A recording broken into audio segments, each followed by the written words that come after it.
So right now, we're 4 games in, and you're still celebrating this 2-2 football team that looks like they got a chance to be a real playoff contender, a real AFC South division contender.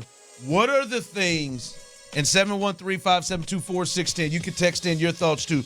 What are the things that have really impressed or surprised you thus far? Well, I mean, here's kind of where I go with this, Ron. For me, it's very simple with the Texans. Like, you got to try to start poking holes in 2-2, right? You got to start poking holes in how good all the praise that's being heaped on C.J. Stroud and DeMeco Ryans, and you got to start finding, okay, where's the weak spots? Where might this backslide or even crumble? And I can't find much, Ron. And so I get to thinking, and I'm like, I'm convinced. If I'm so convinced that what we've seen over the last 2 weeks is more of who the Texans are versus what we saw the first 2 weeks, more of what is to be expected about first-year head coach, rookie quarterback, all the newness around them, right? What is it like that gets me there? Because I really want to doubt. I really want to find the flaws that put you in a spot where you're like, hey, everybody be careful now. Don't fall for the okie doke. Here's why I'm confident, and here's why I'm flat out bought in and I'm a believer. The leadership, Ron, with the Houston Texans is aligned. It's real alphas in the building. It's not just some vets that Nick Caserio and Jack Easterby spotted and prayed about, and boy, these are the guys that are our captains, and the head coach is putting C's on guys' chests before they ever had to take a snap in training camp kind of thing. It's real alphas that are talking about the standard and talking about setting the foundation and building the foundation, setting the standard. DeMeco Ryans, C.J. Stroud, Will Anderson, the Jalen Petrie. You can even go into Steven Nelson and Jimmy Ward and some of the older guys that are vets, but they're not labeled captains and leaders just because they're vets, right? The alphas at the top of this organization, I believe, are authentic. I believe they are true, born to be leaders. Well, for me, you don't have to coach them into saying what you want them to say. Like that's the biggest sign, Ron. In any business, they're being allowed to be themselves. That's it. In any business, man. And this is what we talked about this last year. People didn't like to hear it, but when I start hearing like the players like echoing what exactly what the general manager has said about just show up and do your job, and it's like it's forced. It's just not. That's when I get real concerned about what kind of dudes are leading the show, whether it's Brandon Cooks or Davis Mills or there's a lot of guys that were basically just mouthpieces and echoing what Jack Easterby and Nick Caserio were saying, and it's just like that's fine. I mean, if you're not a leader, you're not a leader, but that's hard to buy into. It's easy to spot and it's hard to buy into, and the first part about it is. All right, so the guys that you know are going to be in leadership, and that would be the ownership, and that would be the general manager and the head coach, those guys have to be secure enough to understand who the guys are on their team and respect the guys that can be leaders, that they don't feel like they have to force how they want them to lead. Like, they don't feel like – DeMeco doesn't feel like – and I think a lot of it comes from him – DeMeco doesn't feel like he has to force Jimmy Ward on how to lead, or that he has to force C.J. Stroud of what he has to say and what the message has to be. Those guys are allowed to be themselves and lead the way they want to lead. And that has not always been the case here. And we see that from coaches who are able to allow their guys to be their guys. Yeah. And I think that is a big key. Well, that to me, that's the first one is the leadership that is in place. They're aligned and they're real alphas. They're authentic. They're themselves. They're real alphas. They're allowed to be themselves. They're expected to be themselves. They're encouraged to be themselves. And that is a powerful force at the top. Easy to buy into it, right? The second thing, and again, just talking a little bit more specifically about why I personally have bought into this team and am more convinced in this team than than I typically would be of a rookie head coach, rookie quarterback team organization that's done what they've done over the last several years. One, the leadership is aligned. Two, this is easy for me. Offensively,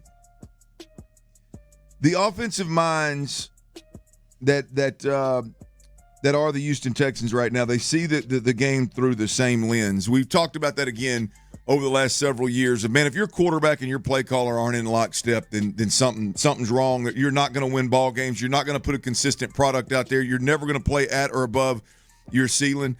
Ron, I was convinced last week that Bobby was going to do some good things, and I'm even more so convinced right now. Bobby Slowick and C.J. Stroud, as long as Bobby Slowick is here in the Houston Texans organization, as long as he's here and C.J. Stroud is the quarterback, I believe they're seeing the game through the same lens, and offensively, they're going to be able to adjust when need be. They're going to get more and more complete as they get pieces back offensively off of that injured list. And again, it is a powerful place to be in when your quarterback and your play caller are seeing it through the same lens. All the great ones right now. You got some that can go out there and be great no matter who the offensive coordinator is. That's fine. But when you look around the league and you got Andy and Pat, and you look around the league and Mike McDaniel and Tua right now are seeing it, boy. They're seeing it together, right? Josh Allen has had some struggles when he went from Brian Daboll when he lost him, but he seems to be getting things on track. Kyle and Brock certainly are, no question. But that is a powerful, very convincing state to be in, and I believe the Texans are there. Those two things right there got me believing in the Texans more than anything right now. Things that people are talking about here on the text line, like those are the things Clint said has him convinced. One, the offensive play caller and quarterback seeing things through the same lens, and then off the top, just the leadership being aligned together and seeing authentic leadership. Your thoughts, 713-572-4610. Someone texted in, really surprised how well the offensive line has played with this patchwork crew. And someone else texting in, it's refreshing to have a play caller who doesn't get a 10-point lead and then tries to run out the clock with 3 yards and a cloud of punts. Listen, I think that's where I go. And you were hitting towards CJ and Bobby Slowick being aligned and seeing things through the same lens. For me, like watching that game Sunday, fellas, and I know, Tyler, you've seen this. Clint, we've sat next to each other and watched a lot of these games together, and everybody listening at the crib too. Like watching Pittsburgh, you've been there before. You've been there before where you have watched your offensive coordinator, like Matt Canada is, if he isn't fired by the end of the week, boy, I'm telling you, they might throw a fit out in Pittsburgh. I mean, it is being claimed. But you've sat and watched your offensive staff leave you just absolutely mystified by play calls and decisions, where you're just like, what in the hell? That 4th down and 1 where Pittsburgh in the third quarter is starting to really, really, basically, to be honest with you, run it down the throats of the Texans. Is how they had 2 field goal drives to open things up, and you're like, boy, they've taken control. They have found out what they're going to do. It is 4th and 1. They're moving, and if they score a touchdown, like, hey, this is a real game. You hadn't done anything offensively up to that point, and Matt Canada says, Najee Harris, he's been in the game the whole time. Think back to it in your mind. Ooh, big play. Damian Pierce, is he on the field? Nope. Rex is. They got Najee off the field. They go shotgun, 4th and 1, and they've been running the ball at will. And then they drop back, turn the quarterbacks back to the line of scrimmage and try to throw a pass for a first down. He ends up getting hurt. He's going to be missing probably multiple weeks with a knee injury because their offensive coordinator just did something that nobody understands. And that's what the Texans would do. 4th and 1 last year. You remember this? 4th and 1 with everybody on the field, and they said, all right, against Jacksonville, I want Rex Burkhead one-on-one with somebody to get the ball to in the end zone on a pass play. And, of course, it didn't work. That's the things that the offensive staff used to do for the Texans to leave people confused And that's what we were seeing from Pittsburgh. And I'm like, boy, that used to be the end of things that we used to have to discuss the next day. It's really just about stupidity. And you could just, like, I saw it within Pittsburgh of just ridiculous. Like, why take y'all so long to figure out that you need to run the football?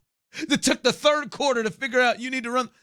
The Texans, at least these last couple of weeks, and really ever since Bobby Slowick seemed to get the kinks out after the Baltimore game, they have really understood who they are, and they look like a real offensive, NFL offensive football team, and it's getting more and more each week, as opposed to if you looked out at Pittsburgh, you was like, that's how the damn Texans used to look.